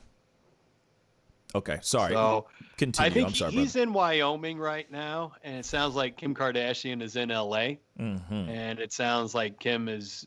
He claims that Kim has tried to send doctors to have him institutionalized. Bang. Remember what I said yesterday? Because I know that there's a lot of people out there that, and you guys said some things yesterday, which is understandable, the reaction that you guys had. And there's a lot of the general public that are sitting there going, clearly the Kardashians don't give a damn about this man. And I'm telling you, at least Kim cares. I'm telling you, I guarantee you Kim Kardashian is trying her hardest to get him on a leash a little bit, or trying to pull the reins a little bit. But there's only so much she can do unless she goes and physically gets her ass in front of him physically. You see what I'm saying? So the fact that they're saying that she's trying to get him admitted says a lot. Because I know a lot of people are sitting there going, oh, the Kardashians are just trying to chew him up and spit him out. They're just trying to, do X, Y, and Z. And it's like, I don't think it's really like that, man. I really don't. I just think that he's Kanye. And Kanye's going to do his thing. But continue, Tom. I'm sorry, brother. Yeah, no. But yeah, he had a series of tweets last night. Yeah. Can I read them? Yes, please. Tom, do you have them? Yeah, I've got him here too. Yep. Okay, do you You want to can read go. them? You can bounce back and forth. Why not? That'd be fun because it's kind of like two sides of Kanye talking. So go ahead. All right. I've got one here from 7:03 p.m. last night. Chris, don't play with me. You and that Kanye are not allowed around my children. Y'all tried to lock me up. Oh, he said that. Shia was deposed to do the first Yeezy Gap shoot, and he never showed up. Who was supposed to do the Gap sheet? What? Shia, and he follows up 2 minutes later with Shia is cap on God. He's talking about Shia LaBeouf. Uh-huh. I'm Because he didn't assuming show up Shia. to do his first shoot for the Yeezy Gap. Oh boy. Okay. Yeah, What else you you got got, Tom? another one. Got another one here. Everybody knows the movie Get Out is about me. If I get locked up like Mandela, y'all will know why. What? Okay. And he said, I put my life on the line for my children that North's mother would never sell her sex rape. Yeah. I think he meant sex tape. Because I'm He sorry. put sex rape. Yeah, I know, but I'm looking. Here it is, though. I'm looking at my QWERTY keyboard, and R and T are right next to each other. Yeah. Just saying. He's got a few misspellings throughout this. So Yeah. Just saying. But go ahead. I put my life on my God that North's mom would never photograph her doing Playboy, and that's on God. I'm at the ranch. Come and get me. And then, Tom, do you see the one that's the Drake? Yeah, it's just Drake and then him going like that. Yeah. Yeah. What? Yeah, I mean, he ended a lot of this last night by teasing that he might have an album drop on Friday. So how much of this is theater and how much of this is, but he doesn't need to do all this to sell an album. I mean, he could just drop it. Exactly. So, My thoughts exactly. He doesn't need to do this. yeah. Go ahead, Tom. I mean, it sounds like he's in a bad place right now. Cuckoo. And yeah. I don't know. Cuckoo for Cocoa Puffs. Cuckoo for Cocoa Puffs. I'm serious. So, did you know that in related news, Madame Tussauds made a bust of Kanye West just in case if he wins, because they make a bust of all the new presidents in play. So there's a Kanye bust out there. I'm done. It looks pretty good. I bet it does. I'll get a picture up here in a minute. Please. But see, He go ahead, Tom. failed to make the South Carolina ballot. Is that correct? I think I read that. That's correct, but he did get on Illinois. He got on Illinois. All right. Huh. What's the point, man? No, seriously, what's the point? You're not gonna win. Period. Like, even if he goes and gets how is he gonna win? Like, there's no way.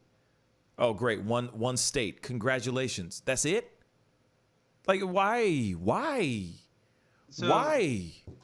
Doesn't make sense. His mom passed away, right? Oh, hell to the yeah. This So is why he's then- insane. Right. So the new album name is her first name.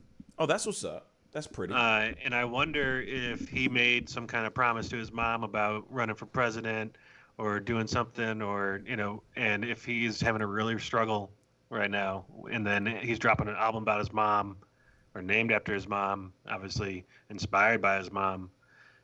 And maybe he's going through it, but maybe he's just having he's just super sad. I don't know, like depression. Yeah. I mean, I get, okay, so here it is. I get it that you are making an album covering your mom.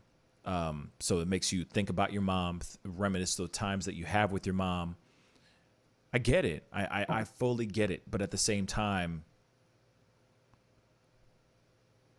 that doesn't justify all of this. Now, I just think that he's literally having a mental breakdown. I think he just needs time. I think he needs time to just like we talked about yesterday, just get off the grid. Take a couple months off, man. Stop doing whatever you're doing. I don't know if he's like drinking every day. I don't know what his vice is. You know what I'm saying? He might be smoking weed every day. He might be doing that yayo every day. He might be doing all kinds of stuff. I don't know. But at the same time, like he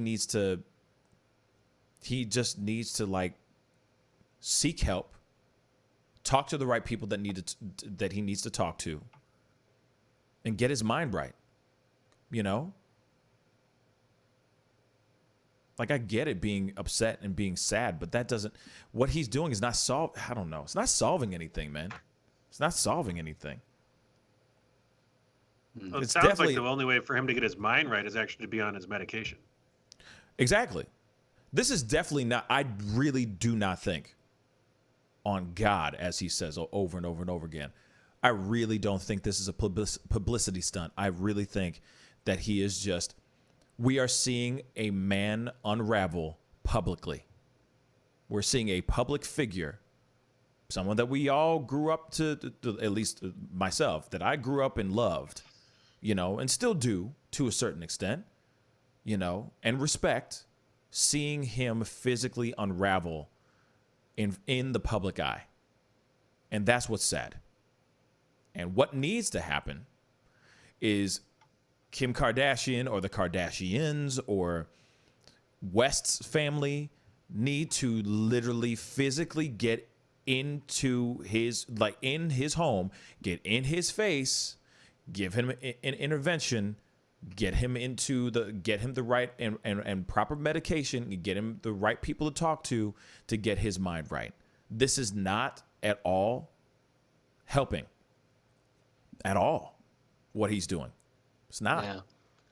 It's not. I mean, if you're right that the Kardashians do have his best interest in mind, and you might, then it's probably not good for him to be in Wyoming while they're all in LA. That's what and that's what I'm saying. And that's why it really pisses. This is what pisses me off, because the thing is that that's the only part that I'm sitting here saying where the Kardashians at. So I'm saying where wifey at. You're telling me your husband is unraveling like this, and you are better. You have more. You're too busy. You're too busy. No. But at the same time, like you're too busy to. Man, you got money.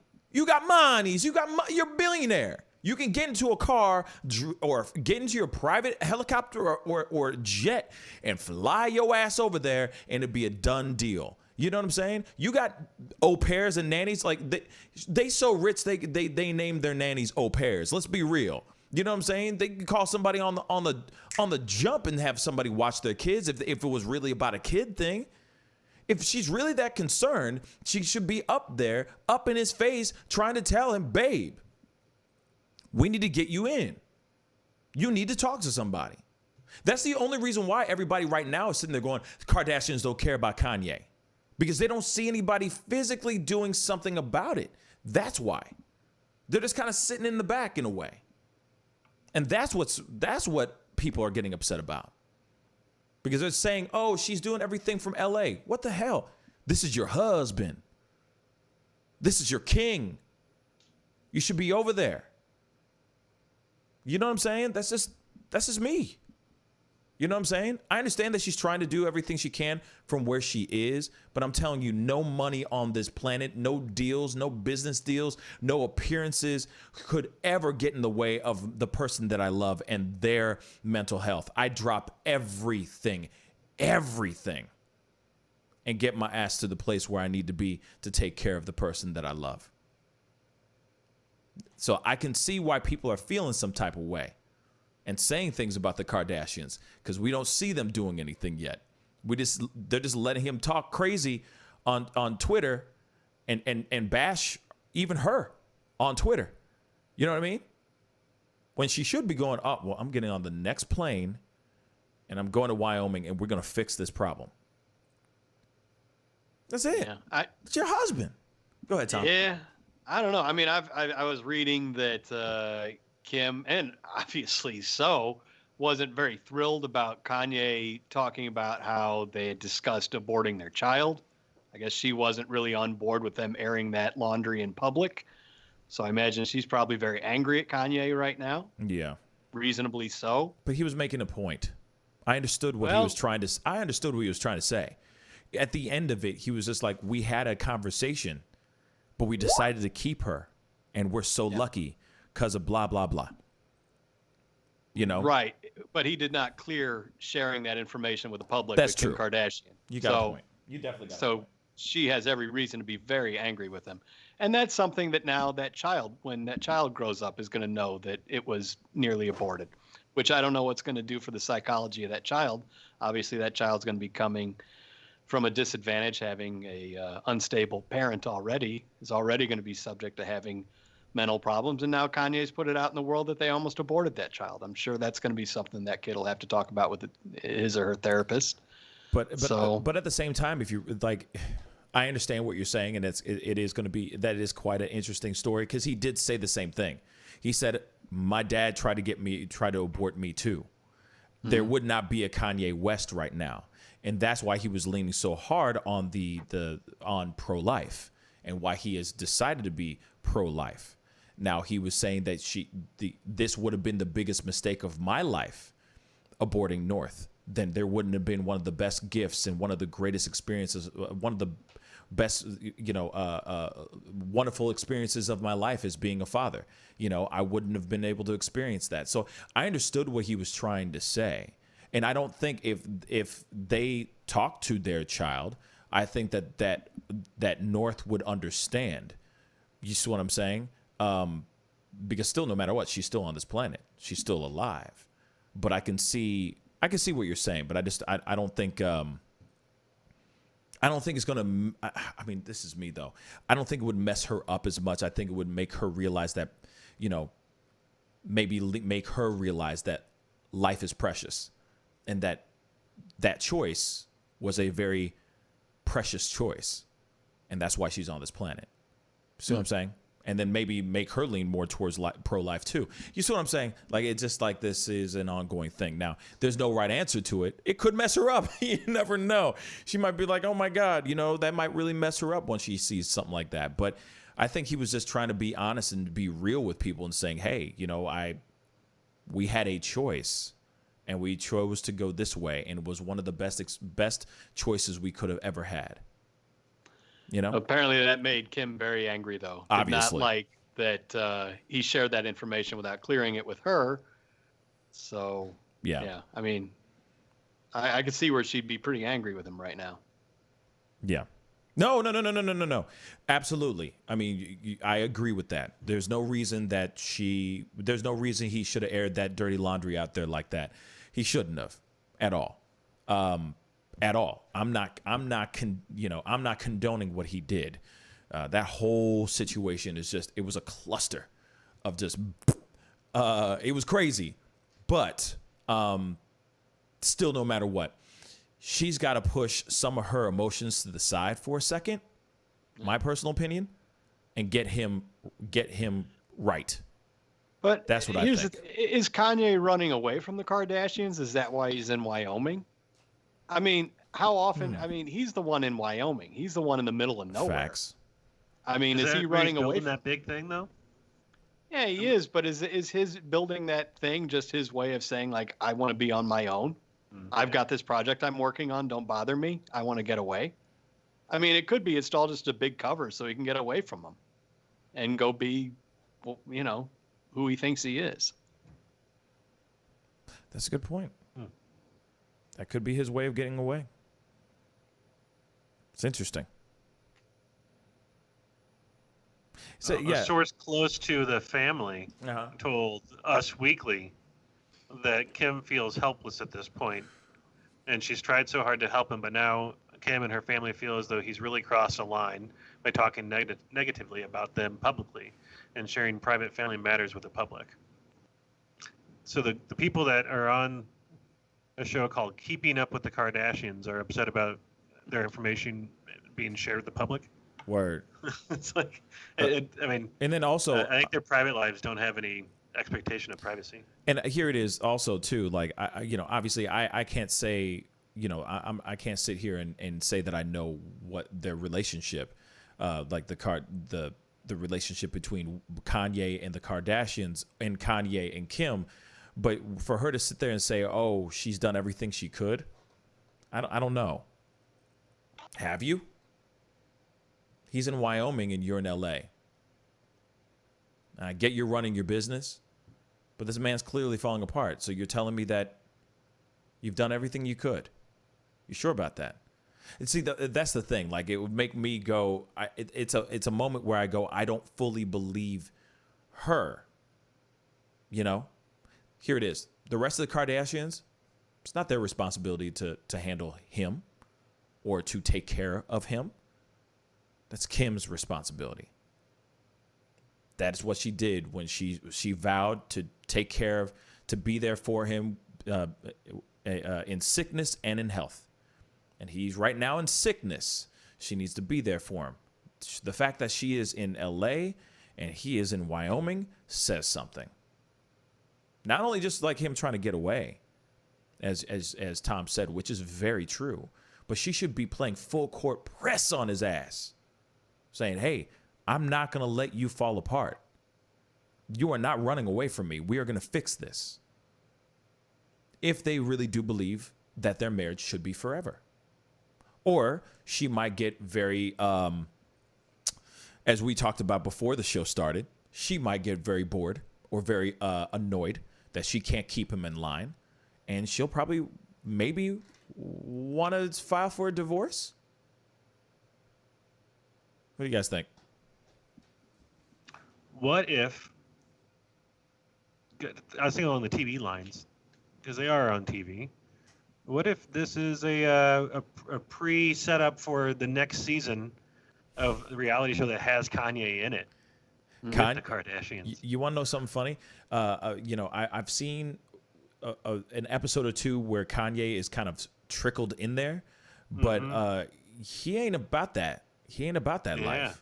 Like, he is not about that reality show stuff. You know what I mean? He's not cool. Like, he doesn't want to do that stuff. That's not his thing. I don't think it's like I said, I know as much as we keep going towards we keep waltzing down this road of, there's something deeper, there's something deeper going on here. Nah, man, I think literally he's sick. He's going through a moment right now, and he just needs help. That's it. Maybe they're capturing this all on camera for their show, but I don't think this is part of the show. I don't think this is for an album release. I don't think I really think he's trying to run for president. Real talk. I don't think this has anything to do with an album release. Like I said before, multiple times before, this is not a publicity stunt. This is literally him slowly, not even slowly, he's quickly unraveling in the public eye. I think we would have already seen, if it was for publicity reasons, I think we would have already seen something. He would have already started showing his ass. You know what I mean? We would have already seen proof, cracks in this situation that would lead towards, oh, I got this new album, bow. I really think he's just going off. Like, he's just going off. It's unfortunate.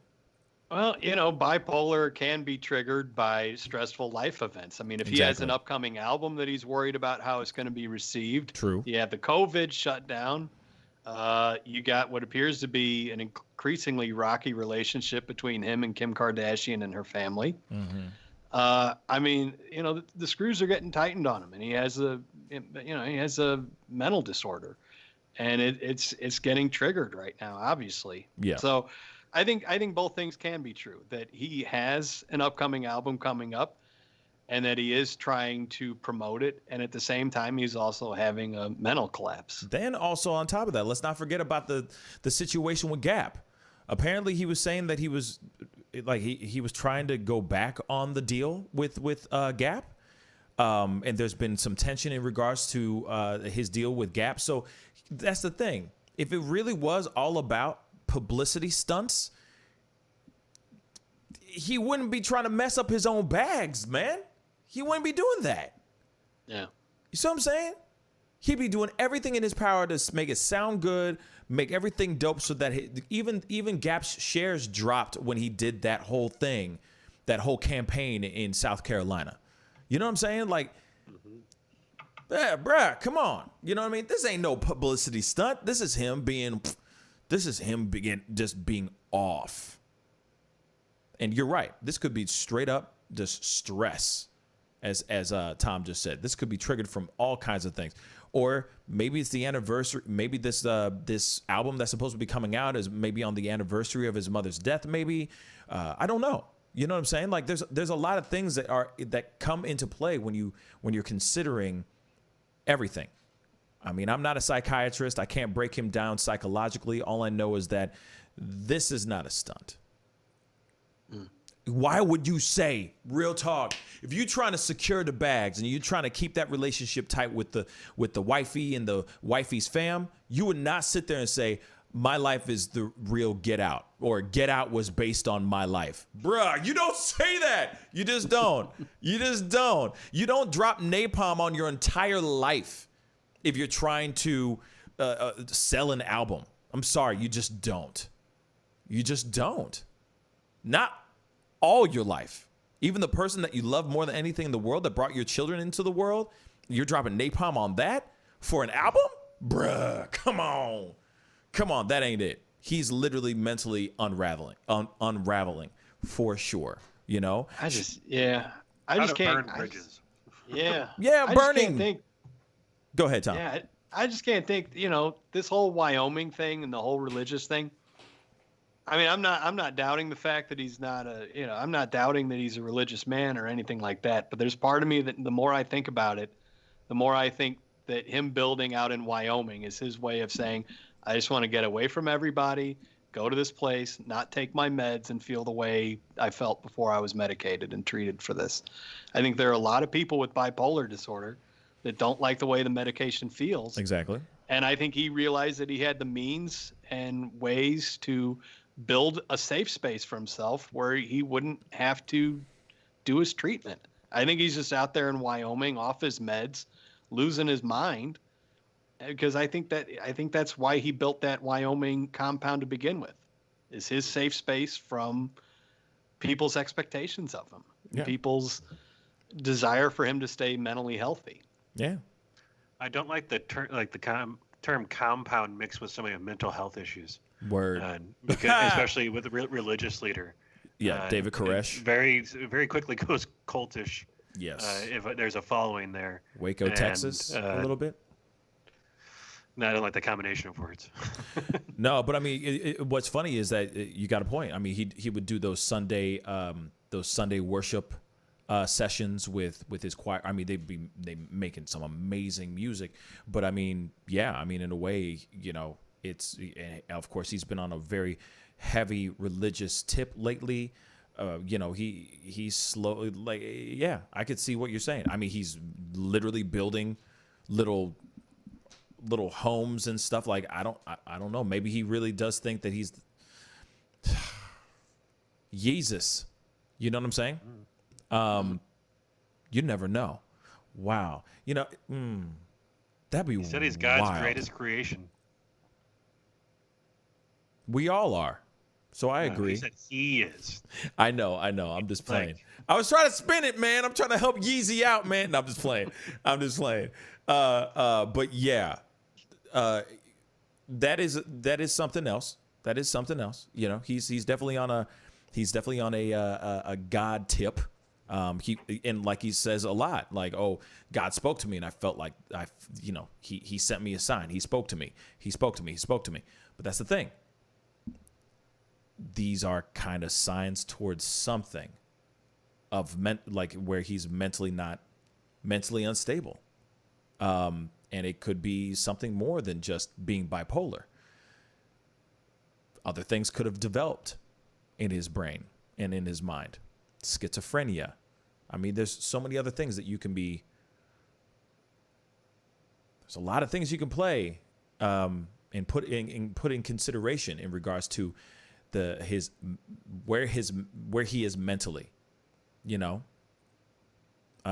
things can develop, and then also it's like, because as you just said, Tom, he does not want to take the meds because it doesn't make him. Because there are things where people say, hey, I don't feel creative. It makes me feel lethargic. It doesn't make me feel like anything. I can't feel with these drugs in my system. I can't take these anymore. And there are people that do end up doing that, but then it ends up with some, catastrophic and devastating results sometimes. Or they go back to being on the meds. But then their creativity, their genius gets stifled or gets just destroyed. Because they're not able to think outside the box and expand their mind. That's what makes him so amazing and so talented. Because he's able to think outside the box in a way. It's a damn shame. Yeah, it is. It is sad. It's too bad there isn't an easy solution to that. Because I think we all have friends or family members who may have mental health issues that struggle with staying on their medication or their treatment plan. Yeah, and it's a difficult balancing act. Yeah, you want them to feel comfortable and feel like themselves, but you also don't want them destroying their lives. Yeah. So. It's a tough balancing act. I don't envy Kanye in this situation. I don't envy the Kardashians. That's a tough situation to be in. Yeah, it's like I said. Whew, I mean, there's and this situation is like we don't know what's going on between the husband and wife, between the Wests. We don't know. And who are we to sit here and throw any judgment on them? All I can sit here and say is I'm going to shoot out as much positive energy as I can towards that family. Because, as much as I keep saying, wow, he's really off his rocker and he's losing his mind. I'm a huge Kanye West fan, as far as his music goes. I don't own any Yeezys and I probably won't buy any Yeezy Gap, but I do appreciate his music and, I love all of his music. I love a good portion of his music, and I would hate for any of that to be stifled. But if that's something that needs to happen so that he can find balance in his heart and mind, then that's just something that has to happen, unfortunately. But Kim most definitely needs to do something and physically get out there. She needs to physically do something, And I hope she does. I really do hope she does. Were you going to say something, Jack? Yeah. Have you watched the Netflix thing with Kanye? Yeah. Which one? The David Letterman. Yes. Oh yeah. I've never seen it. Is it? Oh, okay. Pretty eye-opening, or? Let me say this. And because I said it a few weeks ago when we talked about him, or last week, whenever he announced that he was going to go and run for president, when he just made that announcement. Oh yeah, it was a few weeks ago. Anyway, I said most definitely you guys got to go check out David Letterman's My Next Guest Needs No Introduction. he sat down with Kanye, went to his home, got to check out his clothing. They have a full-on sit down, and it's very interesting. But you get to kind of see Kanye, just Kanye being Kanye, and Kanye at his Kanye-ist, if that makes any sense. And he does talk about politics. He jumps into that a little bit. But like I said, you'll see you'll see it for yourself. What kind of person Kanye is, and you kind of see, oh, I get it. There's nothing that can change his mind. That's what it is. You notice that in the interview, he is stubborn as a mug. You know what I'm saying? He's just like, this is what I think, this is how it's going to be, and this is what I think. I don't care what you and you could see in the interview with David Letterman, David Letterman's kind of, you could tell he's feeling a little uneasy because he obviously doesn't agree with Kanye on what he says, but he's the interviewer. You know what I mean? They have a little bit of a conversation, but really Kanye takes over. So it's an interesting one. You got to check it out. Tom, what did you think of it? I'm having a hard time kind of recalling it right now. I think because I had never really heard an interview with Kanye at all before. I'd never really heard him speak. I'd only heard like sound clips of the craziest stuff he's ever said. Like, I'm going to let you finish. Right. Yeah, I'd only heard like sound clips. You know, I mean, I didn't really grow up listening to Kanye or anything like that, and I haven't heard many interviews with him. I think for me, I mean, I took away from it, yeah, this is a guy that's a little, you know, he's out there. He certainly sees the world from a different vantage point than I do, and I think most people do. I mean, I guess it shouldn't come as any surprise. I mean, you know, he is right. He is a musical genius. I mean, you don't get to be Kanye West by making bad music. He's an extremely talented, genius level musician. I guess I was surprised. I was expecting him to be crazier in the interview, given that I'd only ever heard the craziest bits he had ever said. I expected it to be completely off the walls for the entire duration of it. And, you know, I guess I was kind of surprised more that he wasn't that way. I mean, he was still, you know, he's still out there for sure. Yeah. But I guess I was, again, I don't really remember it all that well. I probably was playing video games or something while it was on, and it was more on in the background. But interesting. I guess I was more, you know, I guess I thought he was came across as a little more polished than I thought he would. Interesting. You know, what's funny is, you know, I like that take. I like your take on that. To me, I looked at it and you could still see the crazy wheels turning in the back of his eyes. You could see it. To me, he might have had a little bit. It might have been a little bit more controlled. His responses and the interview that he had, but you can also see that he's just off. Like he's just not. He marches to the beat of his own little drummer boy. Yeah. Real talk. Like he's on his own little beat, and that's fine. That's why he is who he is. But it's frustrating to me because sometimes I feel like a lot of people feel like if you're a genius, you got to be mad before the genius comes out, or you got to be mad, like crazy to be genius, because you can't be genius and normal. You have to be crazy to be a genius. And it seems as if he just took that idea and just ran with it and just went down the crazy lane, you know? And I hate to use crazy in a fleeting manner. I don't mean it in that way. I just mean like literally, you know, people say, "Oh yeah, he's a genius," but then he's got to be a mad genius. You know, he can't just be a genius. He's got to be off a little bit and a little maybe socially awkward, so on and so forth. Why can't it just be someone who is with the world, lives a fairly normal life for whatever it might be, and create genius work? It's so weird. And when I see him do that, when I saw that interview, you could see that it's just, to me though, especially when they started going into the political stuff, he got on the soapbox real quick. When they're talking about other things, it's just conversation, back and forth. There were certain things that you could tell, like David Letterman was throwing out jokes, throwing out things, and they weren't landing with Kanye. And I've seen that a couple times. Like the interview that Jimmy Kimmel had with him a while back when he said the whole thing of slavery was a choice, and was like one of the first interviews he had since that TMZ moment. And Kim was asking him questions, and you could see in his brain, and it's like he wasn't fully compute. It was just like it wasn't computing entirely, you know, or it was hitting him to the point where he was like, oh man, I need to think about this. You know, Kimmel might have a good point. I need to think about this, you know?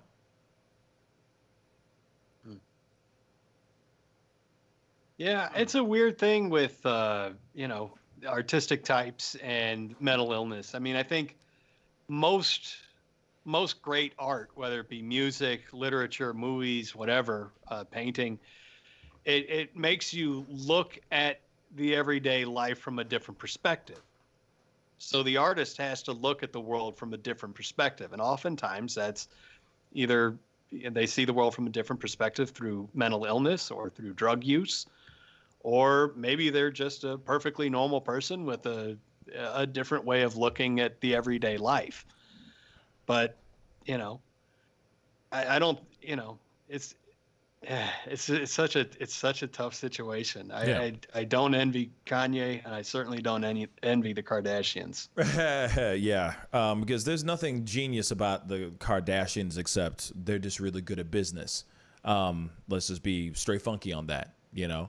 They're good with business, and they were able to turn whatever happened, what Kim did for the team at that time, and spin it to turn it into a multi-billion-dollar industry for the entire family. The entire family, by the way, are well off, rich as a mug, off of that sex tape. It sprouted from that. That is the root of it. And then it just turned into a reality show. Crazy. And now every girl out there, for the most part, the standard of beauty is Kim Kardashian. Every girl wants to look like Kim. It's weird. It's really, really weird. But anyway, I digress. It is about that time. We got to wrap it up, unfortunately. I really appreciate everybody for being on today. Jack and Tom, thank you so much for being on. Appreciate it, y'all. Thank you for having us. Always, good seeing you. Good seeing that shirt. Yeah, man. This whole thing, stop it. Anyway, guys, I'll be on tonight at 7 p.m. Central Standard Time. So be on the lookout for that. Real quick, Tano Vane just asked something to you, Tom. Yeah. Hold on, I'm trying to find it real quick before we head off. What games do you play? What games do you play, Tom? Real quick, what's your top 3? Wait, video games? Video games. Currently, I'm playing Animal Crossing. Animal Crossing. So I've heard of that. So that's your top 3. Well, wait, are we talking top 3 of all time or recent games? No, recent games. So your top 3 that you're just going always putting in. Okay, so there's Animal Crossing. What's 2 and 3? Oh, the last one I put a lot of time into was Stardew Valley, which is very similar to Animal Crossing. Okay. And then, you know, a game I really liked, indie game called Celeste. There we go. Sounds celestial. Anyway, so thank you, Tana Vane, for that question. Thank you guys so much for commenting and being a part of the conversation today. Like I said, I will be on at 7 p.m. Central Standard Time tonight, so be on the lookout for that. And yes, Tana Vane, I will play that song and that video on the show tonight. So be on the lookout for that. Yeah, Tano Vane saw a song that I did, the Writings on the Wall, the cover Writings on the Wall, and he was tweeting me and being like, "Hey man, you need to share this on the show." And I forgot to do it last night, so I promise that I'll do it tonight on the show and share it with everybody and all that. But yeah, and I'm actually shooting something. The reason why we're shutting off a little bit early today is because I'm actually going to be running off and shooting a new video for the show. So I'm very excited about it. It's going to be fun. And yeah, we're back at making videos again, which is very, very exciting. But anyway, I got to get going. Be good to yourselves. Be good to one another. And I will see you guys tonight at 7 p.m. Central Standard Time. This is The Pascal Show. Bye. Hey, take off Ms. Feinberg, I'd really appreciate it if you would close your legs. Do you find it distracting? Power, respect. The festival is crazy in the streets. Deception, the fakers and leaks. Entertainers are trucking for tweakers and losing their suckers. Their loves are unique. All of us under surveillance. We was a feeling that made it. Half of them stumbling around and they faded. That live in the world that's degraded for people that's constantly hated. But you see how he makes these S's in his body right here? That's where he's hanging on, and then he's moving forward with the locomotion of his ribs. That is classic Missouri rat snake right there. I mean, so I'm gonna go ahead and grab him before he gets into a hole. Now, these snakes are not biters. They won't bite as long as you don't squeeze them. If you just stop them like this, it'll freeze them, and then you just gently pull them back. As long as you don't squeeze them, they won't bite. Yo, Mike, what's up, man? Guy? Good to see you, man. Yeah, so Sugar Fire. Yeah. Fully open, right? Yeah, we're pretty much open. So you can't sit inside yet. Monday you can sit inside a little bit. We'll have 25% of the tables inside, and then we're letting it rip outside. So I know that there's a lot of people really concerned about staying safe and all of that. No, so what are you guys doing in regards to that? Well, we have extra people to clean and rub everything down all the time. Everybody inside's wearing masks. And we have little stickers on the ground so everyone can stay 6 feet apart. Right on. The tables are all spaced out, inside and outside. Sugar Fire, open in full effect right now. They're staying healthy, they're staying clean. Go get you a rack of ribs. Sugar Fire, open right now. Thanks.